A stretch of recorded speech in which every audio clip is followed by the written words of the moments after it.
Hi everyone, my name is Betty and my goal is to help you see through the lens of Feng Shui so you can make the best decision on how you interact with your space.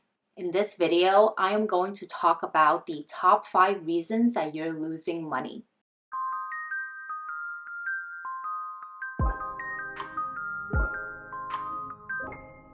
Losing money can come in many different ways. You may have a hard time earning or saving money, or worse, you may be missing opportunities that can otherwise make you a lot of money. No matter what form it takes, the end result is the same. So let's dive in and find out how Feng Shui may be contributing to you losing money. If you have been following my videos, you know that I like to start from the beginning. So let's start with your front door. If your front door opens to your back door, then it resembles the qi coming in through the front door and rushing out through the back door. In terms of money, it signifies that you will not be able to keep your money for long. There will always be a reason, an occasion, or other circumstances that will require you to spend more. In this case, we'll want to slow down the speed of qi. The best solution is to move one of the doors or build a solid wall between the front door and the back door to block the qi from escaping right away. But that is not always practical. So the alternative is to add large furniture in between to slow down the momentum of qi. Another version of this is when the internal doors are aligned. This again creates a direct channel for the qi to disperse. If you have been to the Palace of Versailles in France, then you likely have come across the gallery rooms, where the doors are directly aligned. This is a great example of the qi slipping through the doors. Marie Antoinette was notorious for her spending habits. Now you know the feng shui reason behind it. I have mentioned in my videos that the front door is the mouth of qi, and it is here that we need to make sure the qi meanders slowly into the house.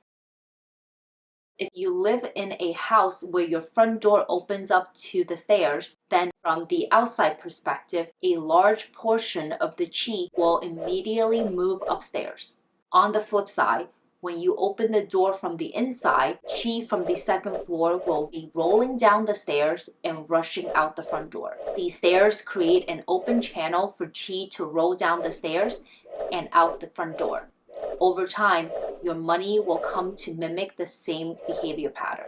Again, you will want to slow down the speed of qi. If you live in a house, then you can add large leafy plants at the foot of the stairs and a multifaceted chandelier above the stairs to divert the qi on the main level before it ushers upstairs. If you live in a narrow apartment building where you don't have much room for plants or chandelier, then you can add artworks along the wall and bright lights in the hallway to slow down the momentum.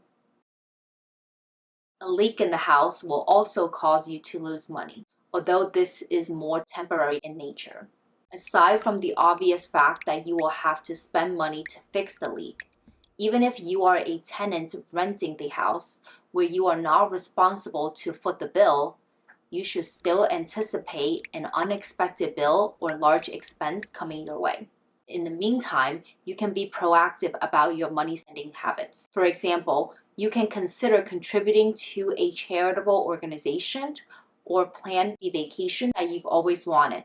Instead of allowing a bunch of small expenses to add up to a large sum, you can decide how and where you spend your money. The next reason that may be contributing to you losing money may be that you are sleeping or working in a room that is not supportive of wealth. In my office feng shui video, I talked about selecting the appropriate room based on the energetic blueprint of your space and matching the energy with the activity that you will undertake in that space. If you have the option of choosing from multiple rooms to sleep or to work, then it will be beneficial to know the energetic blueprint of your space. That way you can work in a room that supports wealth and sleep in a room that supports health and relationship. Lastly, the reason you're losing money could be that you are literally pouring money out the door. In Asian culture, money is almost synonymous with water.